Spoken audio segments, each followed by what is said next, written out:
टुनटुनी चिड़िया अपने बेटे कुकू चिड़ा के साथ बैठी हुई थी। कुकू बेटे, अभी 2 दिन पहले ही तो मैं कितना सारा अनाज लेकर आई थी और आज भी वो अनाज सारा का सारा वैसे ही रसोई में पड़ा हुआ है। और आज से तो तुम्हारी छुट्टियाँ भी बढ़ गई और कल से हम लोग 1 महीने के लिए तुम्हारे नाना वाले जंगल जा रहे हैं। मुझे तो कुछ भी समझ में नहीं आ रहा। अगर सारा का सारा अनाज ऐसे ही पड़ा रहा तो ये तो खराब हो जाएंगे।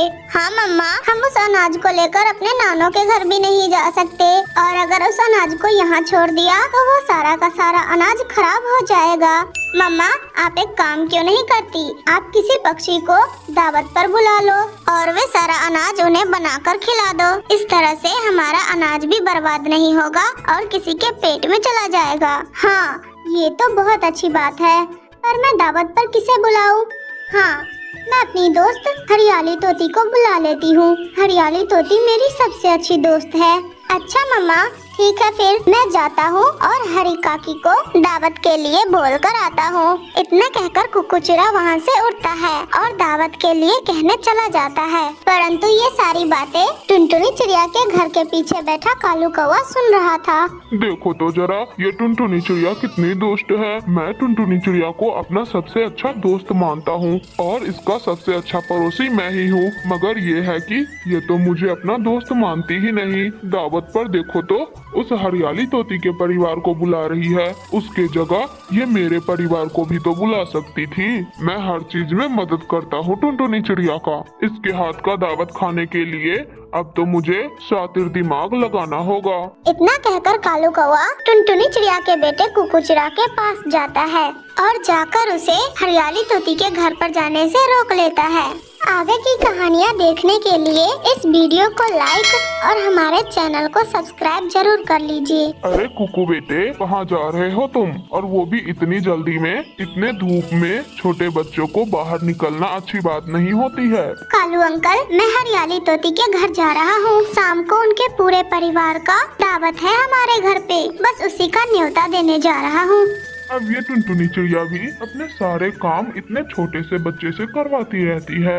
अब तुम ही बताओ जरा कुकू बेटा, यहाँ से हरियाली तोती का घर कितना दूर है? तुम तो वहाँ जाते जाते बहुत थक जाओगे। मगर कालू अंकल, मैं चला जाऊंगा, मुझे तो उड़ने में बहुत मजा आता है। अरे कुकू बेटे, अभी तुम बहुत छोटे हो ना, तुम्हारे लिए इतने धूप में घूमना अच्छी बात नहीं है। तुम्हारी तबीयत खराब हो सकती है। तुम अभी घर जाओ, मैं तुम्हारा काम कर देता हूँ। मैं हरियाली तोती के घर पर जाकर तुम्हारे दावत का न्योता दे दूंगा उसे। चलो चलो, अब जाओ तुम अपने घर, यहाँ पर बहुत धूप है।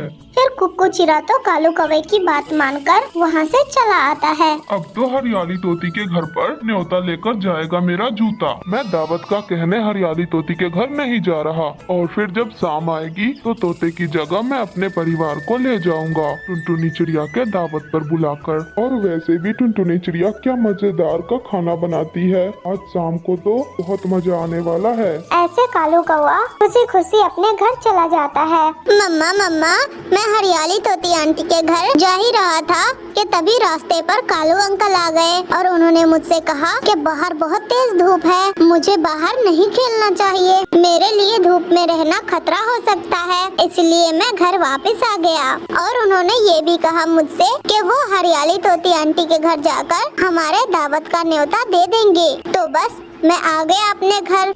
अरे ये कालू कौवा भी ना, इसे तो बड़ा फिक्र रहता है जंगल के छोटे पक्षियों का। चलो अच्छी बात है, अभी तक तो कालू कौवे ने न्योता दे दिया होगा। हाँ हाँ मम्मा, अब आप जल्दी से खाना बनाना स्टार्ट कर दो, अब थोड़ी ही देर में शाम होने वाली है। और उधर कालू कौवा भी अपने परिवार को जाकर सब कुछ बताता है।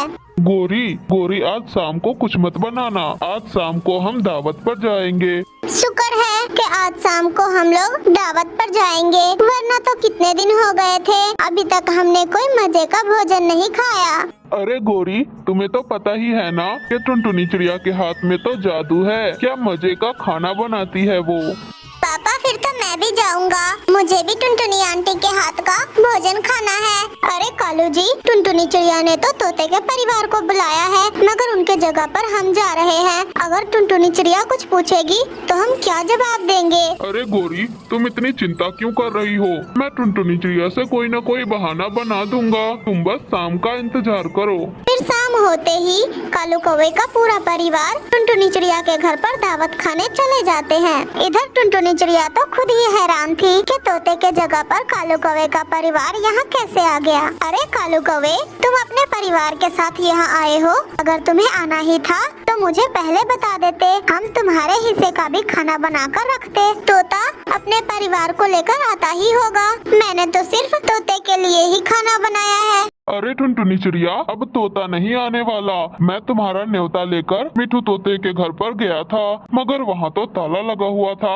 मैंने उसके आस पड़ोस वाले पक्षी से पूछा तो बोल रहे थे कि तोता तो 2 दिन पहले ही दूसरे जंगल गया हुआ है, इसलिए मैं अपने परिवार को लेकर यहाँ आ गया ताकि तुम्हारा खाना बर्बाद ना हो। मैं ऐसे नहीं आया, मैं तो तुम्हारे भले के लिए आया हूँ। चलो फिर अच्छा हुआ कालू कौवे जो तुम अपने परिवार को लेकर यहाँ आ गए, वरना तो मेरा सारा भोजन जाया हो जाता। अच्छा आप टुनटुनी, अब जल्दी से जरा खाना लगा दो, बहुत जोरों की भूख लगी है हमें। फिर टुनटुनी चिड़िया जल्दी से सारा का सारा खाना कालू कौवे के परिवार के आगे लगा देती है। फिर कालू कौवे, गोरी कवि और उसका बेटा जल्दी जल्दी खाना खाने लगते हैं। अरे वाह, आज तो मजा ही आ गया, बहुत सुंदर। टुनटुनी चिड़िया, तुम्हारे हाथों में तो जादू है, मेरा पेट तो आज मुंह तक भर गया, बहुत मजे का था खाना। फिर कालू कौवे का परिवार भोजन करके अब निकलने ही वाला था कि तभी हरियाली तोती वहाँ चाबी लेकर आती है। वो दूसरे जंगल जा रही थी तो टुनटुनी चिड़िया को घर की रखवाली करने के लिए अपने चाबी देने आई थी। टुनटुनी चिड़िया, मैं अपने परिवार के साथ दूसरे जंगल जा रही हूँ, तुम ये लो मेरे घर की चाबी,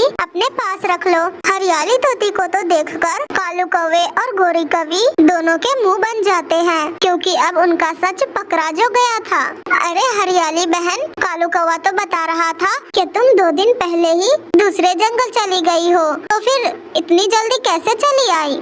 नहीं टुनटुनी, मैं तो आज पूरा दिन अपने घर पर ही हूँ। ये कालू कौवा झूठ बोल रहा है। अच्छा, अब मुझे सब कुछ समझ में आ गया है कालू कौवे, तुमने ये सब दावत के लिए किया ना? मगर कालू कौवे, तुम्हें मेरे हाथ का भोजन खाना ही था तो तुम मुझसे एक बार कह देते, मैं तुम्हारे यहाँ भी दावत का न्योता भिजवा देती। मगर नहीं, तुम हर बार ऐसे ही हमें दुखी क्यों करते हो? कालू कौवा तो खामोश चुपचाप बैठा था। अरे टुनटुनी चिड़िया, माफ कर दो यार, हमें तो तुम्हारे हाथ का भोजन खाना था, बस इसीलिए ऐसा किया। फिर कालू कौवा वहाँ से शर्मिंदा होकर चला जाता है।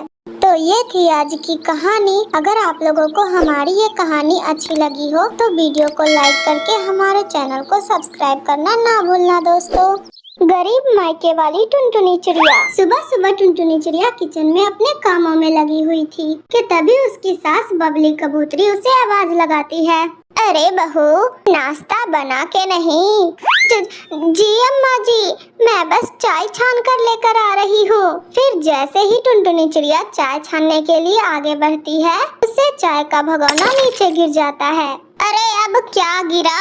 फिर बबली कबूतरी अंदर जाकर देखती है तो चाय का पतीला नीचे गिरा हुआ था। अरे रे, सत्यानाश हो, सुबह सुबह फिर से एक नुकसान हो गया। मेरा बेटा बंटी कबूतर वो चाय की पत्ती अमेरिका के जंगल से लेकर आया था, अब वो बर्बाद हो गई न चाय की पत्ती। अरे अब इसके पैसे क्या तेरे गरीब माँ बाप देंगे? एक फूटी कौड़ी तो निकली नहीं उनके जेब से, बस अपने सर का बोझ हमारे मत्थे मर दिया, वो अलग। सॉरी अम्मा जी, सॉरी, वो मुझसे गलती से पतीला छूट गया हाथ से।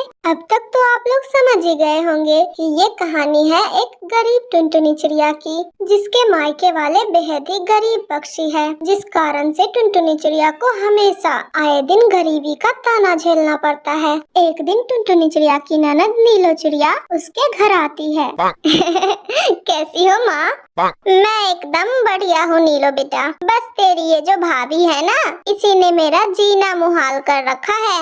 अच्छा चल ये सब छोड़, अब तू बता, तू कैसी है? मैं भी बहुत अच्छी हूँ माँ। तुम ये लो, मेरी माँ जी ने तुम्हारे लिए ये गिफ्ट भेजा है। वो पिछले महीने हम लोग कश्मीर के जंगल गए थे ना, वहीं से लिया है ये गिफ्ट आपके लिए। अरे वाह बेटा, सच में तेरी सास मेरे बारे में बहुत सोचती है, धन्यवाद कहना उनको मेरे तरफ से। अरे नीलो दीदी, अभी 2 महीने पहले ही तो आप लोग शिमला गई थी ना, और इतनी जल्दी कश्मीर से भी घूम आए। अरे हाँ टुनटुनी भाभी, जब जेब में पैसा हो ना तो सब पॉसिबल है। अब मेरा मायका और ससुराल आपके मायके के जैसा गरीब थोड़ी है कि घर में रहने के लिए भी कॉम्प्रोमाइज करना पड़े, और वैसे भी 2 कमरों का घर। अरे कब से खरी खरी यहाँ बातें कर रही है मेरी बेटी नीलो, कितने दिनों बाद अपने घर आई है। अरे कम से कम पानी को तो पूछ ले। क्या करे, गरीब के घर की है ना, क्या जाने। अरे तो क्या माँ गरीब हवा पर जीते होंगे? अब मैं क्या बताऊँ नीलो बेटा, जीते होंगे तभी तो इसने तुम्हें अभी तक खाने को भी नहीं पूछा। अपनी सास और ननद की बातें टुनटुनी चिड़िया को बहुत बुरी लगती है, मगर वो बिना कुछ बोले वहाँ से चली जाती है और अपनी ननद जी के लिए जल्दी से नाश्ता तैयार करके लाती है। अरे माँ ये क्या, नमकीन बिस्किट? अरे माँ क्या मेरा स्टेटस इतना गिर गया है कि आपकी बहू मुझे इस तरह ट्रीट कर रही है? अरे नहीं नहीं बेटा तू रुक, मैं अभी इसकी क्लास लगाती हूँ। टुनटुनी, अरे ओ टुनटुनी बहू जल्दी यहाँ आओ। जी माँ जी, क्या हुआ? अरे ये क्या है बहू, मेरी बेटी नीलो को तूने अपने मायके वालों की तरह समझा है क्या, जो तू इसे नमकीन बिस्किट खिला रही है? अरे तेरे मायके में ही खिलाते होंगे मेहमानों को नमकीन बिस्किट। तू जा और अभी जाकर मेरी बेटी के लिए समोसे और जलेबी लेकर आ। अरे माँ जी, मैंने तो दीदी को नमकीन बिस्किट इसलिए दिया क्योंकि अब खाने का समय हो गया है। मैं बस डाइनिंग टेबल पर खाना ही लगाने जा रही थी। अरे मैंने तुझे जितना कहा है ना तू बस उतना ही कर, वरना भेज दूंगी मैं तुझे उस गरीबी में, तुम्हारे गरीब माँ बाप के पास, फिर सरती रहना वही गरीबी में। फिर टुनटुनी चिड़िया बिना कुछ बोले अपनी ननद के लिए जलेबी और समोसा लेने चली जाती है।